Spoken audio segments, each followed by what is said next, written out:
பொள்ளாச்சி பாலியல் வன்கொடுமை சம்பவத்தில் புகார் அளித்த 12 நாட்களுக்கு பின் வழக்கு பதிவு செய்யப்பட்டதாக முதலமைச்சர் கூறியதே உண்மை என்று சபாநாயகர் அப்பாவு தீர்ப்பளித்துள்ளார்.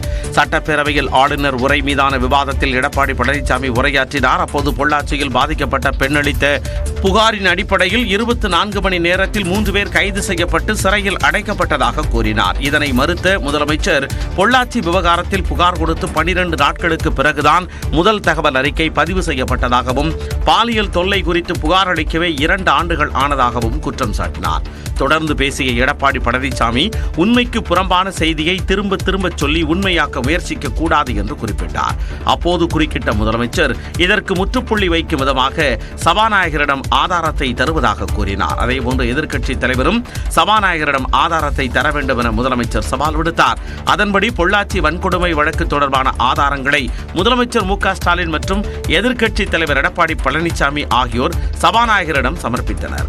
அவற்றை ஆய்வு செய்த சபாநாயகர் அப்பாவு எதிர்க்கட்சித் தலைவர் தரப்பில் கொடுத்த முதல் தகவல் அறிக்கையில் 12ஆம் தேதி நடந்த சம்பவத்தில் 24ஆம் தேதி வழக்கு செய்யப்பட்டது என்பது தெரியவந்துள்ளதாக கூறினார். எனவே பொள்ளாச்சி விவகாரத்தில் தாமதமாக வழக்கு பதிவு செய்யப்பட்டதாக முதலமைச்சர் சொன்னதே உண்மை என சபாநாயகர் தீர்ப்பளித்தார். ஒவ்வொரு இரண்டையும் ஆய்வு செய்ததில் நம்முடைய மாண்புமிகு முதலமைச்சர் சொன்ன உண்மைகள் அப்படியே இருந்தது. சம்பவம் 12ஆம் தேதி நடந்தது, 24ஆம் தேதி எஃப்ஐஆர் போடப்பட்டது. ஆகவே நீங்க என்னுடைய அறையில இதை இத்தோடு முடிச்சுக்கிடுங்கன்னு சொன்னனால அதையே தீர்ப்பாக வழங்குகிறேன். அதோடு நம்ம முடித்துக் கொள்ளலாம். நடந்த உண்மை உள்ளதுதான். இதனை கண்டித்து பேரவையில் அதிமுகவினர் அமளியில் ஈடுபட்டனர். நீட் தேர்வு விவகாரத்தில் திமுக இரட்டை வேடம் போடுவதாக அதிமுக பொதுச் செயலாளர் எடப்பாடி பழனிசாமி குற்றம் சாட்டியுள்ளார். சென்னை ராயப்பேட்டையில் உள்ள எம்ஜிஆர் மாளிகையில் அதிமுக மாவட்ட செயலாளர்கள் கூட்டம் எடப்பாடி பழனிசாமி தலைமையில் நடைபெற்றது. கூட்டத்திற்கு முன்பாக செய்தியாளர்களை சந்தித்த அவர் பொள்ளாச்சி பாலியல் வன்கொடுமை வழக்கில் ஆதாரமற்ற குற்றச்சாட்டுக்களை முதலமைச்சர் தெரிவித்ததாக குறிப்பிட்டார். 10 நாளைக்கு முந்தி கொடுத்தாங்க. எந்த அடிப்படையில் 10 நாளைக்கு முந்தி கொடுக்குறீங்க? என்ன டேட்டா சொல்லுங்க. உங்களுக்கு எப்படி தெரியும்? 10 நாளைக்கு முந்தி நீங்க போய் கொடுத்தாங்க அப்படின்னு எந்த அடிப்படையில் சொல்றீங்க? நாங்க எஃப்ஐஆர் போட்ட டேட்டா சொல்றோம். நீட் தேர்வு எப்பொழுது ரத்து செய்யப்படும் என முதலமைச்சர் மு.க.ஸ்டாலின் பதிலளிக்க வேண்டும் எனவும் எடப்பாடி பழனிசாமி வலியுறுத்தினார். எங்களிடத்தில் ஒன்றும் கிடையாது. நீதிமன்றத்தில் வழக்கு இருக்கின்றது. இது மத்திய அரசு நினைத்தால்தான் நீட் தேர்வு ரத்து செய்யப்படும் என்ற ஒரு அறிவிப்பை வெளியிட்டு விட்டார். கையை விரித்து விட்டார் நீட் தேர்வுக்கு. நீட் தேர்வை மாநில அரசால் ரத்து செய்ய முடியாது என நாங்கள் சொன்னபோது ஏளனம் செய்த மு.க.ஸ்டாலின் இன்று அதையே அவரும் சொல்லியிருப்பதாக எடப்பாடி பழனிசாமி குறிப்பிட்டார். நீட் தேர்வு தொடர்பாக தமிழக அரசை தவிக தலைவர் கடுமையாக விமர்சித்துள்ளார். எத்தனை காலம்தான் ஏமாற்றுவார் இந்த நாட்டிலே என்ற எம்ஜிஆர் பாடலை மேற்கோள் காட்டி நீட் தேர்வு ரத்து தொடர்பாக திமுக அரசை தவிக தலைவர் விஜய் விமர்சித்துள்ளார். சட்டப்பேரவையில் நீட் தொடர்பான விவாதத்திற்கு பதிலளித்த முதலமைச்சர் மு.க.ஸ்டாலின் நீட் தேர்வை ரத்து செய்யும் அதிகாரம் மத்திய அரசிடம் இருப்பதாக கூறினார்.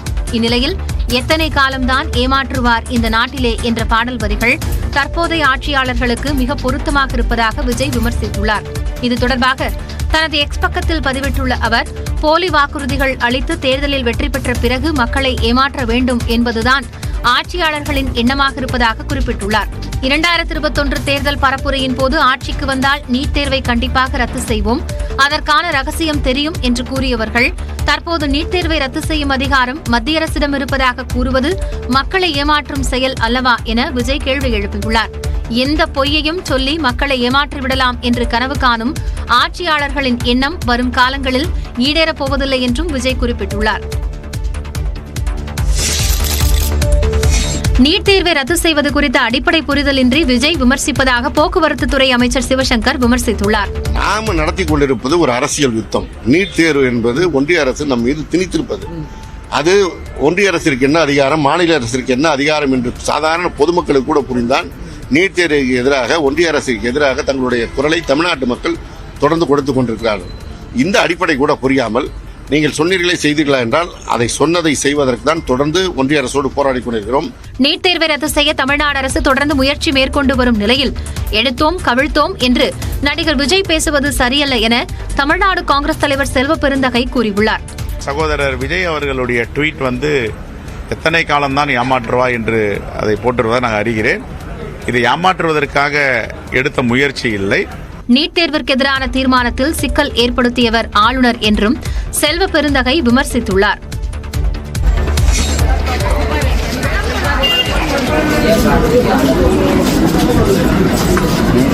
பொங்கல் கொண்டாட சொந்த ஊர்களுக்கு பயணம் செய்த பயணிகளால் சென்னை தாம்பரம் ரயில் நிலையத்தில் காணும் இடமெல்லாம் தலைகளாகவே காட்சியளித்தன. தென் மாவட்டங்களுக்கு சென்ற ரயில்களில் முன்பதிவில்லா பெட்டிகளில் நின்று செல்லக்கூட முடியாத அளவுக்கு கூட்டம் நிரம்பி வழிந்தது.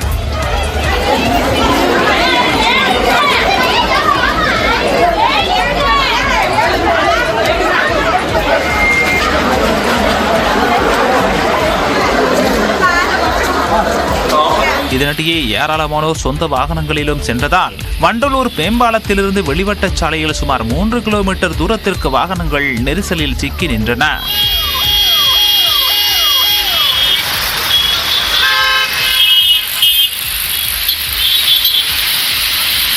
ஜிஎஸ்டி சாலையில் கிளாம்பாக்கம், ஊரப்பாக்கம் உள்ளிட்ட இடங்களிலும் வாகனங்கள் மெதுவாக செல்லும் நிலை இருந்தது.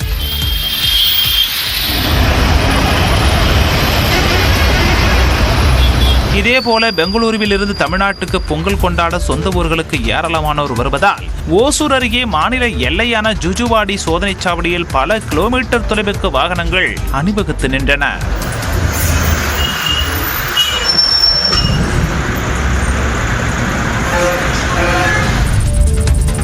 பொங்கலை ஒட்டி சென்னை எழும்பூரில் இருந்து கோவை வழியாக மங்களூருவுக்கும் ராமநாதபுரத்தில் இருந்து தாம்பரத்திற்கும் சிறப்பு ரயில்கள் இயக்கப்படும் என தெற்கு ரயில்வே அறிவித்துள்ளது.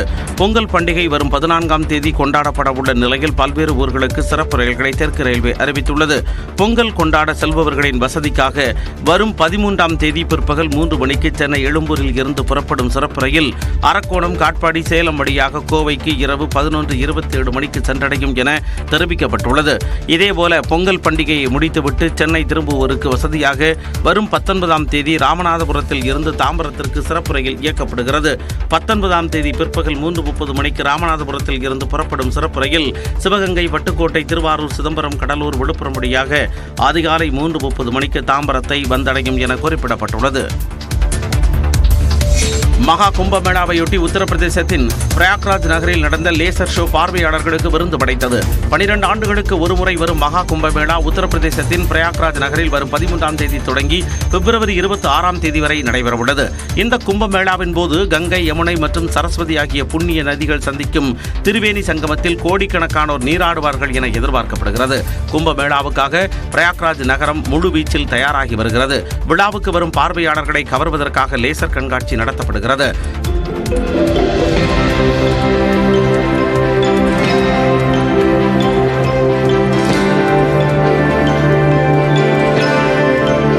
சரயு நதியில் நடந்த ஆரத்தி வழிபாடு நிகழ்ச்சியில் ஏராளமானோர் பங்கேற்றனர்.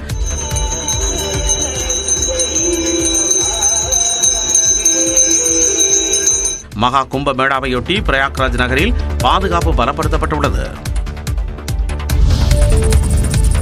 கேரளாவில் தடகள வீராங்கனையை 5 ஆண்டுகளாக பாலியல் வன்கொடுமைக்கு உள்ளாக்கிய வழக்கில் 15 பேரை காவல்துறையினர் கைது செய்தனர். பத்தனம்திட்டா மாவட்டத்தில் பாலியல் தொல்லையில் இருந்து மாணவிகள் தப்பிப்பது எப்படி என குழந்தைகள் நல்வாழ்வுத்துறை அமைப்பினர் விழிப்புணர்வு ஏற்படுத்தினர். அப்போது மாணவி ஒருவர் 5 ஆண்டுகளாக தான் அனுபவித்து வரும் கொடுமைகளை கூற அதனை கேட்டவர்கள் அதிர்ச்சியடைந்தனர். விளையாட்டு வீராங்கனையான அவர் 13 வயதில் காதலனுடன் தனிமையில் இருந்த வீடியோவை வைத்து காதலன் மட்டுமின்றி காதலன் நண்பர்கள் என பலரும் பாலியல் வன்கொடுமை செய்ததாக அதிர்ச்சி தகவலை வெளியிட்டார்.